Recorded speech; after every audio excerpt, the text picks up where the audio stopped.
the parents say, Swami ji हमारा बेटा पढ़ता नहीं है, उसको कुछ समझाइए. My child doesn't study, please explain something to him. Arey, he is your child, you explain. He doesn't listen, Swamiji, what will I do? All right, beta, why don't you study? Uncle, my mind doesn't like to study. Big problem. Mind doesn't like to study. So mind doesn't like to go to the book. Mind likes to go to the video game. What to do? That's why I don't study. But the same child, when he or she goes to the final exam, the year-end exam, now the question paper is there, the child is sitting in the exam hall, there are 3 hours to answer that question paper, the 10 questions. Now the child brings the mind to focus and starts answering with razor sharp attention. There is no distraction, not looking at the neighbor, not peeking out of the window, not thinking of movies and cricket or whatever. It's just the question and the best possible answer. He keeps that focus for full 3 hours. At the end of 3 hours, the teacher says, time up, give me your question paper. Look, this child developed such focus. That kind of focus, if he had maintained through the year, he would have become a national scholar. But through the year, he was not able to do it, and all of a sudden he managed to do it. That means the ability to focus was there. The inspiration was needed. How did the inspiration come? When the intellect decided these 3 hours are most important. Now if I am careless, I will lose the whole year, all my classmates will go ahead. I will not get that university admission which I want. Once the intellect decided, it controlled the mind. So the intellect has such power in it that you bring the right knowledge to your intellect and you can pull the mind. The mind doesn't have the ability to resist a resolved intellect. So it's all a matter of bringing the right knowledge to your intellect.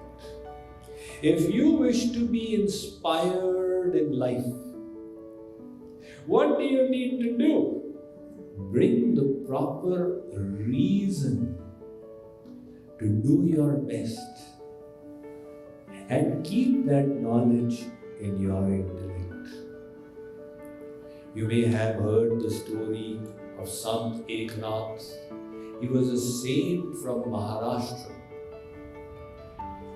And somebody came to his house and said, Maharaj, man nahi lagta. My mind is so fickle and scattered. I'm not able to bring it in sadhana. I sit in the morning for puja, but the mind runs in the world. And I take the name of God, but the mind is thinking of beta beti. And I do the aarti, but the mind is thinking, what is the price of potatoes today? Babaji, please tell me how to control my mind. Sant Eknath said, you are talking about controlling the mind?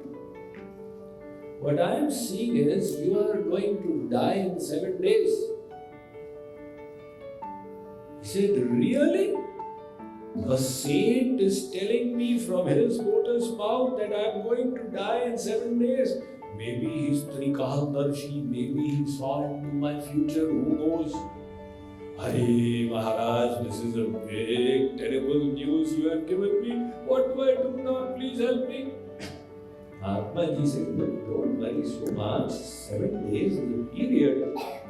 You just free yourself from all the encumbrances and come to me on the 7th day, uncluttered. I will tell you what's to be done. Now, when he went back with this knowledge, I have only got 7 days to live. His whole perspective changed. If I've got 7 days to live, it doesn't matter whether NASDAQ goes up or it doesn't.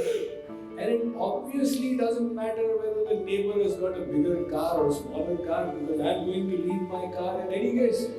So his mind became calm and relaxed.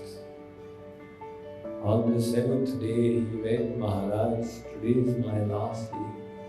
Tell me, what should I do? Mahatmaji said, are you able to think of God today? He said, Maharaj, today my mind is only in God. It's not wavering from that. Sant Eknath said, you know why? Because your intellect is thinking, today may be my last day. That is motivating you. So he said, every day when I get up, I think, if today was my last day, what should I do? I lead every day as my last day, and then I become inspired. That is the way to inspire yourself. You think, if this is my last day, then what should I do?